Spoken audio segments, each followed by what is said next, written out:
السلام علیکم ورحمۃ اللہ وبرکاتہ۔ ابا کا انتقال ہوتے ہی بھابھی نے بڑی بہن کو بنگلوں پر کام سے لگا لیا۔ وہ روز کام کرنے بنگلوں پر چلی جاتی اور میں گھر کے کام کاج کرتی۔ ایک دن بھائی نے باجی کو راستے میں دیکھ لیا اور غصے میں پکڑ کر مارتے ہوئے گھر لایا اور کمرے میں بند کر دیا۔ 2 دن کے بعد جب بھائی نے دروازہ کھولا تو ہوش اڑ گئے۔ اندر تو میری بہن، بھوک سے میرا اور بہن کا برا حال تھا۔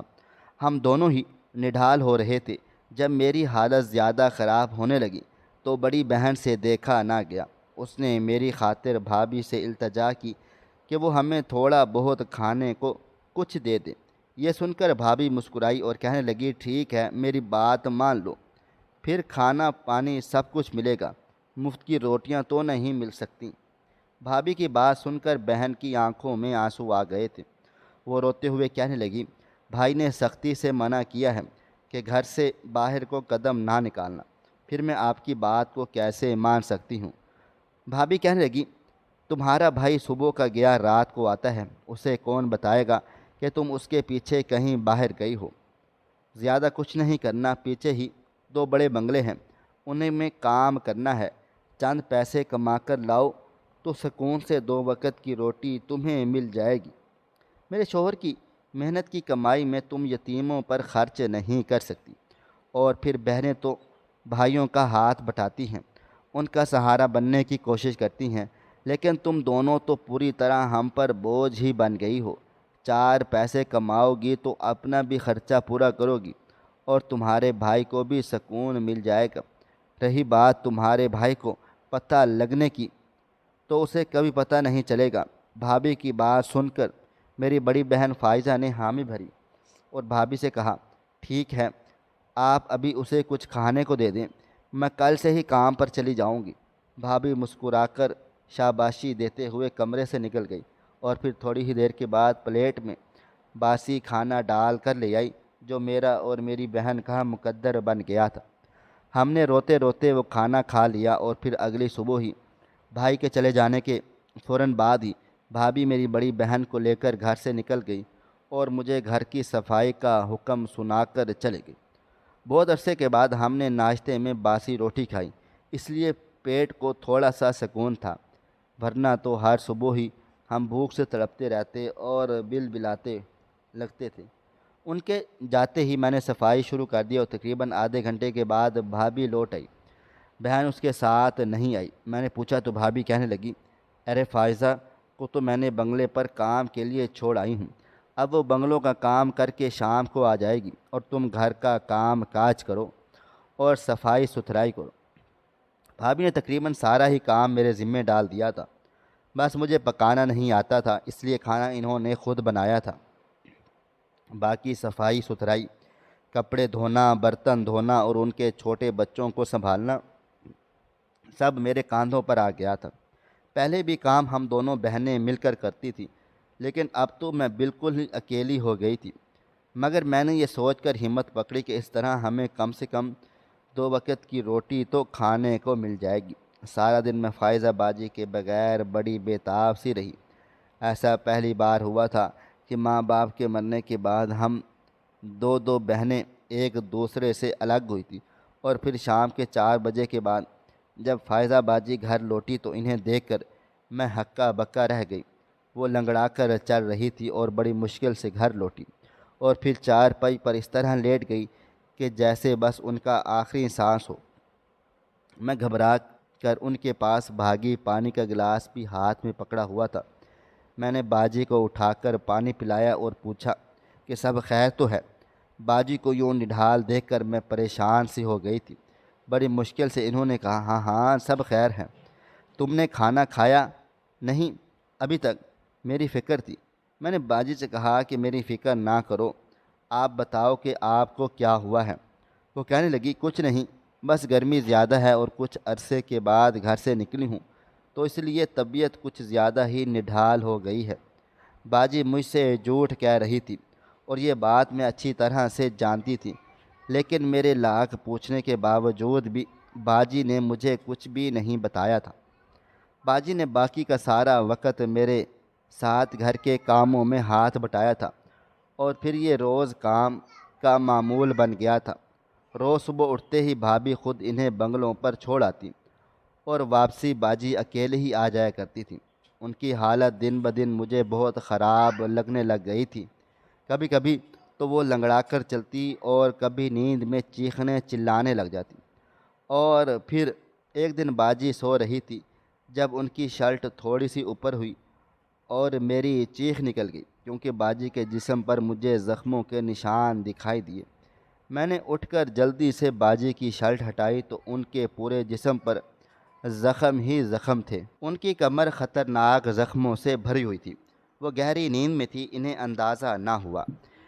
میری آنکھوں سے آنسو بہنے لگے۔ میں نے باجی کو اٹھایا اور کہا، یہ سب کیسے ہوا؟ باجی ایک دم ہی غصے میں آ گئی، کہنے لگی، یہ کیا ہے بے شرمی، تم نے میری شرٹ کو کیوں اٹھائی؟ میں نے کہا، یہ تو ہوا سے اٹھ گئی تھی، مجھے تو یہ زخم نظر آ گئے۔ باجی نے خاموشی سے اپنے اوپر چادر ڈال لی اور سونے کے لیے لیٹنے لگی تو میں نے ان کا ہاتھ پکڑ لیا اور کہا، باجی، اماں ابا کے جانے کے بعد میرا آپ کے سوا کون ہے؟ آپ تو کم سے کم مجھ سے کچھ نہ چھپائیں۔ میری بات سن کر باجی کی آنکھوں میں آنسو آ گئے تھے۔ وہ کہنے لگے، 2 وقت کی روٹی کی قیمت بہت بڑی چکانی پڑ رہی ہے۔ جن بنگلوں پر میں کام کرتی ہوں میرے ساتھ بہت مار پیٹ کرتے ہیں، ظلم و زیادتی کرتے ہیں۔ کوئی غلطی ہو جائے تو مجھے بالوں سے کھینچ کر ڈنڈوں سے مارا جاتا ہے۔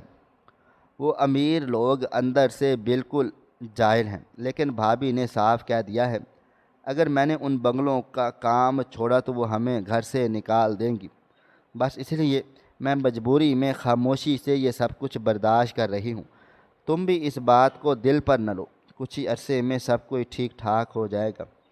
باجی نے بڑی ہمت سے مجھے بھی تسلی دی تھی اور خود اپنے آنسوؤں کو بھی پونچھ لیا تھا، لیکن میرا دل ٹوٹ گیا تھا۔ ماں باپ کے مرنے کے بعد دنیا اتنی بے رحم ہو جاتی ہے۔ میں نے باجی سے کہا کہ آپ بنگلوں پر مت جانا، میں آپ کو اس قدر تکلیف میں نہیں دے سکتی۔ باجی نے میرے سر پر ہاتھ رکھا اور کہنے لگی، ابا نے مرتے مرتے تمہاری ذمہ داری مجھے سونپی تھی، اس لیے میں تمہارا اپنی آخری سانس تک خیال رکھوں گی، حفاظت کروں گی اور تمہارا خیال رکھنے کی کوشش بھی کروں گی۔ میں نے ایک نظر باجی پر ڈالی اور کہا، یہ تو بھائی کا فرض تھا کہ وہ ہمارا خیال رکھتے، وہ ہمارے سروں پر ہاتھ رکھتے، ہم دونوں تو بھائی سے چھوٹی تھیں۔ باجی نے مسکرا کر مجھے دیکھا اور کہنے لگی، ابا نے اگر تمہاری ذمہ داری مجھے سونپی تھی تو کچھ سوچ سمجھ کر ہی سونپی تھی۔ ابا کو معلوم تھا کہ بھائی ہمارا خیال نہیں رکھ سکیں گے، اس لیے تم بھی بھائی سے زیادہ امیدیں نہ لگایا کرو۔ ہمیں اس چھت کی ضرورت ہے، اس لیے بھابھی کو برداشت کرنا ہی ہوگا۔ وہ رات ہم دونوں کی آنسوؤں کی نظر ہو گئی تھی۔ میں باجی کے گلے رکھ کر روتی رہ گئی تھی۔ قسمت میں نہ جانے کیا لکھ رکھا تھا۔ اگلی صبح شدید تکلیف کے عالم میں باجی دوبارہ اپنے کام پر چلی گئی اور میں پھر سے گھر داری سنبھال لی، اور یہ سلسلہ ایسے ہی چلنے لگا۔ ہر روز باجی کے زخموں میں اضافہ ہوتا جا رہا تھا۔ ایک روز تو میں نے بھابھی کو باجی کے زخم دکھائے اور انہیں بتایا کہ باجی کے ساتھ کیا کچھ ہوتا ہے۔ یہ سن کر بھابھی کہنے لگی، جب تیری بہن غلطی کرے گی تو مار بھی تو کھائے گی نا۔ بنگلے والے تو بہت شکایتیں کرتے ہیں، اسے ایک کام ڈھنگ سے نہیں آتا، کچھ الٹا سیدھا کر کے ہی مار کھاتی ہوگی۔ اسے کہو کہ کام ڈھنگ سے کر لیا کرے۔ بھابھی الٹا ہمیں ہی باتیں سنا کر چلی گئی تھی، اور پھر اس بات کو 1 ہفتہ بھی نہیں گزرا تھا کہ ایک روز شام کے وقت گھر کا دروازہ دھڑ سے کھلا اور بھائی باجی کو گھسیٹتے ہوئے اندر لے کر آئے اور انہیں بری طرح سے بیلٹ سے مارنا پیٹنا شروع کر دیا۔ میں باجی کو بچانے کے لیے آگے بڑھی تو بھابھی نے مجھے روک لیا اور مجھے میرے کمرے میں بند کرتے ہوئے کہنے لگی، تیرا بھائی بہت غصے میں ہے، ابھی درمیان میں نہ جا، اس کا غصہ ٹھیک ٹھنڈا ہو جائے گا تو میں خود اس سے بات کر لوں گی۔ بھائی نے دروازے کی کنڈی باہر سے لگا دی اور میں دروازہ پیٹتی ہی رہ گئی تھی۔ پتہ نہیں باہر بھائی اور باجی پر کیسا ظلم ڈھا رہے تھے، مجھے بس اس کی آوازیں آ رہی تھی۔ میں سانس روکے دروازے سے کان لگائے کھڑی ہو گئی تھی۔ بھائی غصے میں باجی سے پوچھ رہے تھے کہ تو کہاں آوارہ گردی کرتی پھر رہی تھی؟ اگر میں آج جلدی نہ آتا تو مجھے پتہ ہی نہ چلتا کہ میری بہن یوں اکیلے شام کے وقت گھر سے باہر گھومتی پھرتی ہے؟ تیری بھابھی نے مجھے بتایا ہے کہ تو آوارہ ہے، بد چلن ہے، تیرے غیر لڑکوں سے تعلقات ہیں، لیکن میں ہی اس کی بات کو نظر انداز کرتا رہا۔ لیکن آج تو مجھے پتہ چل گیا ہے کہ تیری بھابھی ٹھیک ہی کہتی تھی۔ بھائی کے لفظوں نے تو میری روح کھینچ لی تھی۔ بھابھی نے ہمیں مفت کا غلام بنایا ہوا تھا، اور بھائی کو نہ جانے ہمارے خلاف کیا کیا کہتی تھی۔ بھاجی بھائی کو بتانا چاہ رہی تھی کہ وہ بنگلے پر کام کرنے گئی تھی، لیکن بھائی کچھ سننے کو تیار نہ تھا۔ وہ باجی کی بات درمیان میں سے ہی کاٹ دیتا اور کبھی بھابھی بولنے نہ دیتی، اور پھر اچانک چیخنے چلانے کا سلسلہ تھم گیا اور بھائی نے میرے کمرے کا دروازہ کھول دیا تھا۔ میں جلدی سے باہر نکلی اور باجی کو دیکھنے لگی تو پتہ چلا باجی کو اماں ابا والے کمرے میں قید کر دیا ہے۔ اور پھر جب بھائی کی نظر مجھ پر پڑی تو انگلی دکھا کر سختی سے کہنے لگے، خبردار جو تم نے فائزہ کو کھولنے کی کوشش کی، یہ بدذات تو ہمیں بدنام کروا کر رہے گی۔ اسے کمرے میں قید رہنے دو، 2 دن میں اس کی عقل ٹھکانے آ جائے گی۔ وہ کسی کام سے دفتر سے واپس لوٹے تھے اور پھر باجی کو بند کر کے واپس چلے گئے۔ دروازے پر بڑا سا تالا لگا دیا گیا، چابی بھی ساتھ ہی لے گئے تھے۔ بھائی کے جاتے ہی میں دروازے سے لگ کر باجی کو آوازیں دینے لگی، لیکن باجی نے مجھے کوئی آواز نہ دی۔ ہر طرف سناٹا تھا۔ بھابھی غصے میں کہنے لگی کہ تو یہیں بیٹھی رہے گی یا گھر کے کام کاج بھی کرے گی؟ ان کے 2 سال کا بچہ بہت زیادہ تنگ کر رہا تھا۔ وہ اسے لے کر کمرے میں چلی گئی اور مجھے دھمکی دے کر گئی کہ اگر میں نے گھنٹے بھر میں سارے گھر کے کام کاج نہ نمٹائے تو میرا حال بھی کچھ باجی جیسا ہی ہوگا۔ خوف کے مارے کانپتے ہاتھوں سے میں نے گھر کا کام شروع کر دیا تھا۔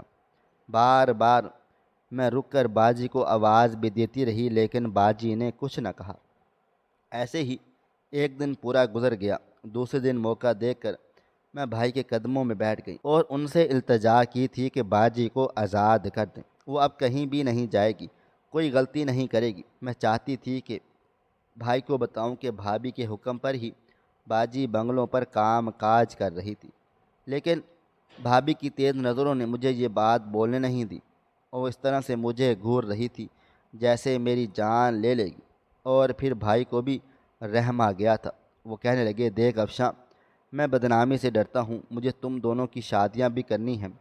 خود تو میں صبح کا گیا رات کو لوٹتا ہوں، گھر میں تم لوگ ہی اپنی بھابھی کے ساتھ ہوتی ہو۔ میرے پیٹھ پیچھے اگر کوئی گل کھلاؤ گے تو مجھے کیسے پتہ چلے گا؟ مجھے بدنامی سے ڈر لگتا ہے۔ اگر میں فائزہ کو راستے میں نہ دیکھتا تو مجھے ہرگز پتہ نہ چلتا کہ وہ اس طرح گھر سے باہر بھی نکلتی ہے۔ میں نے بھائی سے وعدہ کر لیا کہ اب باجی کہیں بھی نہیں جائے گی۔ بھائی کو تھوڑا بہت رحم آیا اور انہوں نے اٹھ کر کمرے کا تالا کھول دیا، لیکن اندر کا منظر ہمارے ہوش اڑا چکا تھا، کیونکہ اندر تو باجی۔ ہمارا ایک چھوٹا سا گھر تھا جس میں اماں ابا کے ساتھ میری بڑی بہن اور بڑے بھائی رہتے تھے۔ ابا نے ہمیشہ سے ہی ہم دونوں بہنوں پر بیٹے کو فوقیت دی۔ جس قدر ابا فیض بھائی سے لاڈ پیار کر سکتے تھے، ابا کیا کرتے اور انہیں اچھے سے اچھے اسکول میں داخل کروایا، ان کی ہر فرمائش پوری کی۔ فیض بھائی اسکول کم جاتے اور دوستوں کے ساتھ آوارہ گردی زیادہ کرتے، لیکن ابا جان کبھی اس بات پر اعتراض نہ کرتے۔ اماں غصہ کرنے لگتی تو ابا کو بھی بہت برا لگتا۔ اماں اکلوتے بیٹے کو ڈانٹتی، ابا کو ہم دونوں بیٹیوں سے کہیں زیادہ اپنا بیٹا عزیز تھا۔ ابا نے ہماری تعلیم بھی ادھوری چھڑوا دی اور وہ ہماری کبھی کوئی فرمائش بھی پوری نہ کی تھی، لیکن جو بات فیض بھائی کے منہ سے نکل جاتی وہ ابا کے لیے حرف آخر بن جاتا، اور ابا ان کی خواہش کو پورا کرنے کے لیے کسی بھی حد تک چلے جاتے۔ دھیرے دھیرے وقت گزرتا چلا گیا اور ہم دونوں بہنیں اسی بات کو زیادہ محسوس کرنے لگ گئیں کہ کہیں نہ کہیں ہم اپنے والد سے دور ہو گئی ہیں، جبکہ فیض بھائی وقت کے ساتھ ساتھ بگڑتے ہی چلے گئے تھے۔ خراب دوستوں کی صحبت نے انہیں بہت بدل کر رکھ دیا تھا۔ سارا وقت آوارہ گردی کرتے، دوستوں کے ساتھ تاش کھیلتے اور یہاں تک کہ جوئے میں پیسے بھی ہار جاتے۔ ابا پھر بھی نہ انہیں زیادہ ڈانٹ ڈپٹتے اور نہ ہی اماں کو کچھ کہنے دیتے۔ پھر دھیرے دھیرے فیض بھائی جوان ہوئے تو لڑکیوں کے چکروں میں پڑ گئے۔ انہیں محبت ہو گئی، اور محبت بھی ایک ایسی لڑکی سے جو خود ایک آوارہ طبیعت کی تھی۔ فیض بھائی اس کی محبت میں بہت دانے دیوانے ہوئے تو اماں سے رشتہ بھیجنے کی بات کی۔ اماں نے صاف انکار کر دیا، نہ اس کے پاس کوئی نوکری تھی نہ ہی روپیہ پیسہ، پھر وہ لڑکی بھی اس قابل نہیں تھی کہ ہمارے گھر کی بہو بنتی۔ لیکن فیض بھائی تو ضد پر اٹک گئے تھے، اماں کے ساتھ بحث کرنے لگے تو ابا نے اماں سے کہا کہ شادی کروا دو، ذمہ داری پڑے گی تو نوکری بھی کر لے گا۔ اماں نے ابا کو سمجھایا کہ وہ لڑکی اس قابل نہیں ہے کہ ہم اسے اپنے فیض کے لیے دلہن بنا کر لیں، لیکن بھائی کی محبت کے آگے ابا کی آنکھیں بند کر لی تھیں، اور پھر روبینہ بھابھی رخصت ہو کر ہمارے گھر آ گئی تھی۔ ان کے آنے کے 2 دن کے بعد گھر کا ماحول پوری طرح سے بگڑ گیا تھا۔ وہ خود سارا دن کمرے میں بیٹھ کر تیار ہوتی رہتی اور مجھ سے اور فائزہ باجی سے نوکرانیوں کی طرح کام کاج کرواتی۔ ہم کبھی ان کے کپڑے ہاتھ سے دھوتے تو کبھی ان کے پیروں کی مالش کرتے۔ بھابھی نے ہمیں مفت کا ملازم بنا لیا، اور یہ دیکھ دیکھ اماں کو بہت برا لگتا۔ اماں چاہتی تھی کہ وہ اپنے کام کاج خود کرے، لیکن بھابھی کو بھائی سے شے ملی تھی، اس لیے انہیں ہرگز بھی کسی بات کا کوئی ڈر خوف نہ تھا۔ وہ ڈنکے کی چوٹ پر ہمارے ساتھ بدتمیزی کرتی اور ہم بھائی کی شکل دیکھ کر خاموش ہو جایا کرتے۔ شادی کے بعد بھی بھائی نے نوکری نہیں کی تھی، بلکہ ابا کی نوکری سے ہی گھر بار چل رہا تھا۔ پھر ابا ریٹائر ہو کر بستر سے جا لگے تو گھر کے حالات خراب ہونے لگے۔ بھائی نے بہت مجبوری میں کام شروع کیا تو روپیہ پیسہ گن گن کر خرچ کرنے لگے، خاص کر ابا کی دوائیوں پر پیسے خرچ کرتے تو ان کی جان چلی جاتی۔ ابا کی طبیعت اکثر بگڑتی اور بھائیوں نے ڈاکٹر کے پاس بھی نہ لے کر چلے جاتے۔ کبھی کبھی تو ابا کو بہت افسوس ہوتا، وہ بہت روتے کہ جس بیٹے کے لیے انہوں نے پوری زندگی قربان کر دی، وہ بیٹا ان کی دوائیوں کا روادار بھی نہیں تھا۔ جب ابا کی زندگی کا آخری وقت چلنے لگا تو ابا ہم دونوں بیٹیوں سے ایک دن روتے ہوئے معافی مانگنے لگے۔ کہنے لگے مجھ سے بڑی سنگین غلطی ہو گئی ہے، میں نے بیٹے کی پرورش میں بہت کوتاہیاں کر دی اور اس کا خمیازہ بڑھاپے میں مجھے بھگتنا پڑ رہا ہے، لیکن مجھے ڈر ہے تم دونوں کا کیا ہوگا۔ ابا کو اپنی آخری وقت میں ہم سے اس قدر محبت ہو گئی کہ وہ ہر وقت ہمارے ہی بارے میں سوچنے لگے۔ ہم دونوں نے ابا کی خدمت میں کوئی کسر نہ چھوڑی، اور پھر ایک دن ابا نے فائزہ سے باجی سے وعدہ لیا کہ وہ ہمیشہ میرا خیال رکھے گی، اور پھر خود اس دنیا سے چلے گئے۔ ابا کے انتقال کے بعد ہم اور اماں بالکل بے آسرا ہو گئے۔ بھائی نے تو نوکری تو کر لی، لیکن اس کی نوکری سے صرف اپنی بیوی کے خرچے اٹھاتا تھا۔ کچھ عرصے کے بعد اماں بھی اس دنیا سے چلی گئی تو بھابھی نے ہمیں بالکل ہی نوکرانی بنا لیا۔ کھانے پینے کو لالے پڑ گئے۔ بھابھی ہمیں ایک نوالے کے لیے ترساتی، ایک وقت کا کھانا دینے سے پہلے 1000 کام کر کے 100 بار جتاتی کہ ہم مفت کی روٹیاں توڑتے ہیں، اور پھر ہمیں باسی کھانا دیتی۔ ایک دن بھابھی کا کوئی عاشق ان سے ملاقات کے لیے آیا تو اتفاق سے اسی وقت بھائی بھی گھر میں آ گئے، اور بھابھی نے فائزہ باجی پر الزام لگا دیا کہ وہ لڑکا ان سے ملنے کے لیے آتا ہے اور فائزہ باجی کے اس کے ساتھ تعلقات ہیں۔ بس پھر کیا تھا، بھائی نے باجی کو خوب مارا اور گھر سے نکلنے پر پابندی لگا دی۔ بھائی نے نہ ہی فائزہ باجی کی کوئی بات سنی اور نہ ہی ہم پر کوئی اعتبار کیا تھا۔ دھیرے دھیرے بھائی نے ہم سے بات کرنی بھی ختم کر دی۔ انہیں اس بات سے کوئی سروکار نہیں تھا کہ اس گھر میں ان کی 2 بہنیں بھی رہتی ہیں۔ کچھ دن تک تو یہ سب کچھ ایسے ہی چلا، پھر جب بھابھی کا بیٹا بڑا ہونے لگا اور خرچے بڑھے تو انہوں نے ہمارا وجود کھٹکنے لگا، اس لیے انہوں نے فائزہ باجی کو مجبور کیا کہ وہ بنگلوں پر کام کاج کریں۔ پتہ نہیں بھابھی ایسا کیوں چاہتی تھی، شاید وہ ہمیں 2 وقت کی روٹی بھی نہیں کھلا سکتی تھی، یا پھر ان کے دل و دماغ میں کچھ اور چل رہا تھا۔ بھابھی کے بہت کہنے پر فائزہ باجی نے کام شروع کیا، کیونکہ بھوک کی وجہ سے میری حالت بہت خراب رہنے لگ گئی تھی۔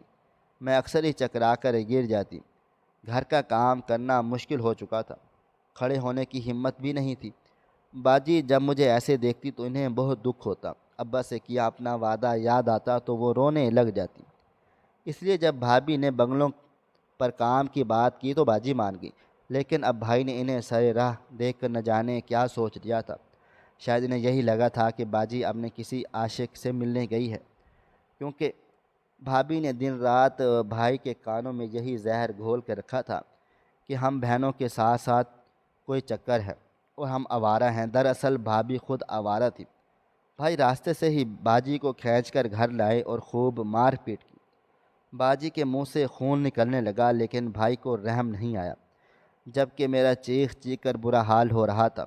میں اپنی بہن کو بچانا چاہتی تھی، اس لیے بھابھی نے مجھے بھی کمرے میں بند کر دیا اور باجی کو مار پیٹ کر بھائی کا غصہ کچھ کم ہوا تو انہوں نے باجی کو کمرے میں بند کر دیا اور کمرے کے دروازے پر بڑا سا تالا لگا کر چابی بھی خود ہی رکھنی تھی۔ پھر ایک دن تک جب باجی کی شکل نہیں دیکھی میں نے، باجی کو بہت آوازیں دی لیکن ان کی کوئی آواز مجھے نہ سنائی دی۔ میں بہت پریشان ہو گئی۔ باجی نے ایک لفظ مجھ سے بات نہ کی، اس لیے شام کو جب بھائی گھر لوٹے تو میں نے رو رو کر بھائی سے منت سماجت کی کہ وہ باجی کو آزاد کر دیں، اور جب بھائی نے کمرے کا دروازہ کھولا تو میرے ہوش اڑ گئے کیونکہ باجی زمین پر چت پڑی تھی۔ ہم نے جیسے ہی اسے بلایا ہلایا جلایا تو پتہ چلا اس کی سانس رک چکی ہے، ہاتھ پاؤں ڈھیلے پڑے ہوئے تھے۔ بھائی بھابھی کے تو ہوش ہی اڑ گئے۔ میں نے رونا دھونا ڈالا تو بھائی باجی کو ہسپتال لے کر بھاگے، لیکن وہاں جا کر پتہ چلا وہ تو کل رات ہی اس دنیا سے چلی گئی تھی۔ یہ سننا تھا کہ میں دھاڑے مار مار کر رونے لگی۔ پولیس والوں نے کیس بنایا، پوسٹ مارٹم میں مار پیٹ کے نشانات ثابت ہوئے۔ باجی کے جسم پر صرف بھائی کے مار پیٹ کے نشانات نہیں تھے بلکہ بنگلے والوں کے مار پیٹ کے نشانات بھی موجود تھے، جن کے بارے میں جان کر بھائی خود بھی حیران ہو گئے تھے۔ اور پھر میں نے بھائی کو ساری سچائی بتائی۔ بھائی کے پاس اب یقین کرنے کے سوا کوئی چارہ نہ تھا۔ وہ نفرت سے اپنی بیوی کو دیکھ رہے تھے، لیکن سچ جاننے میں بھائی نے اتنی دیر کر دی تھی کہ باجی اس دنیا سے چلی گئی تھی۔ وہ خود میری بہن کے قاتل بن چکے تھے۔ پولیس نے مجھ سے بیان لیا تو میں نے ہر بات بتا ڈالی۔ بھائی بھی گرفتار ہو گئے اور بنگلے کے مالک بھی۔ یہ سب دیکھ کر بھابھی نے مجھے گھر سے نکال دیا کیونکہ میری وجہ سے ان کا شوہر پولیس میں تھا، جب حقیقت تو یہ تھی کہ بھائی میری وجہ سے نہیں بلکہ ان کی وجہ سے اس نہج پر پہنچے تھے۔ بھابھی نے نہ جانے ان کے دل میں ہمارے خلاف کتنا زہر بھرا تھا کہ انہوں نے باجی کی کوئی بات سنے بغیر ان کے ساتھ اتنی زیادتی کی تھی، اس قدر مار پیٹ کی کہ باجی ہمیشہ ہمیشہ کے لیے مجھ سے بچھڑ گئی۔ پھر بنگلے والوں نے بھی ظلم کی انتہا کر دی۔ باجی کے جسم کی کئی ہڈیاں فریکچر تھیں اور یہ بات ہمیں پوسٹ مارٹم سے پتہ چلی۔ باجی کا لنگڑا کر چلنا مجھے اب بھی یاد تھا۔ بھابھی کو میری بہن کی موت کا غم نہ تھا بلکہ اپنے شوہر کی گرفتاری کا دکھ تھا، اس لیے انہوں نے مجھے گھر سے نکال کر دم لیا تھا۔ پھر مجھ سے جان چھڑانے کا انہیں ایک آسان طریقہ مل گیا تھا۔ میں سڑک پر آئی تو کوئی راستہ نہ بچا، میں نے دارالامان میں پناہ لے لی۔ پولیس والوں نے میرے بھائی پر مقدمہ درج کر کے کیس چلانا شروع کر دیا تو انہیں 7 سال کی سزا ہو گئی۔ بھابھی اپنے بچے کے ساتھ بے آسرا ہو گئی اور میں آج دارالامان میں ہوں۔ ہمارا پورا ہی گھرانہ تباہ و برباد ہو گیا ہے۔ ہمارے گھر آنے والی ایک عورت نے ہم سب کی زندگیوں کو پوری طرح برباد کر دیا تھا۔ کاش کہ میرے بھائی بھابھی ہمارے خلاف کھڑا نہ کرتی تو آج ہم بھی ایک اچھی اور خوشحال زندگی گزار رہے ہوتے۔ میں بس تمام لوگوں سے، سب لوگوں سے یہی کہنا چاہتی ہوں، جب ماں باپ ایک بچے کی تربیت اچھی نہیں کرتے تو آنے والی کئی نسلیں تباہ و برباد ہو جاتی ہیں۔ میرے والد نے ہمارے بھائی کی تربیت میں کمی چھوڑی تھی اور اس کا خمیازہ نہ صرف بڑھاپے میں انہیں خود بھگتنا پڑا تھا بلکہ ہم دونوں بہنوں نے بھی باپ کی اس غلطی کی وجہ سے بہت کچھ برداشت کیا تھا۔ میری بڑی بہن تو اس دنیا سے ہی چلی گئی جبکہ میں دارالامان میں پناہ لیے ہوئے ہوں۔ بھابھی کا بچہ باپ کے ہوتے ہوئے بھی یتیم ہے اور آج بھابھی خود بھی بہت کم بسری کی زندگی گزار رہی ہے۔ آج کے اس دور میں اکثر والدین بیٹیوں کی تربیت میں اتنی ہی کمی چھوڑتے ہیں کہ بیٹا کہہ کر ہزاروں غلطیوں کو نظر انداز کرتے ہیں۔ اکثر مائیں بیٹے کے گناہوں پر پردہ ڈالتی ہیں اور پھر بعد میں یہی باتیں ان کے لیے خود مشکل بن جاتی ہیں۔ جب بچپن میں تربیت صحیح نہیں ہوتی تو بڑے ہونے کے بعد اس بیٹے کو صحیح راستہ دکھانا ماں باپ کے لیے بہت مشکل ہو جاتا ہے۔ کوشش کریں جب بچہ چھوٹا ہو تو اسے اسی وقت سے صحیح اور غلط کا بتائیں تاکہ جب وہ بڑا ہو کر تناور درخت بنے تو سایہ فراہم کرے۔ ناظرین، مزید اس طرح کے سبق آموز واقعات اور کہانیاں سننے کے لیے ہمارے ویڈیوز کو لائک کریں، شیئر کریں اور ہمارے چینل کو سبسکرائب کریں۔ شکریہ۔ اللہ حافظ۔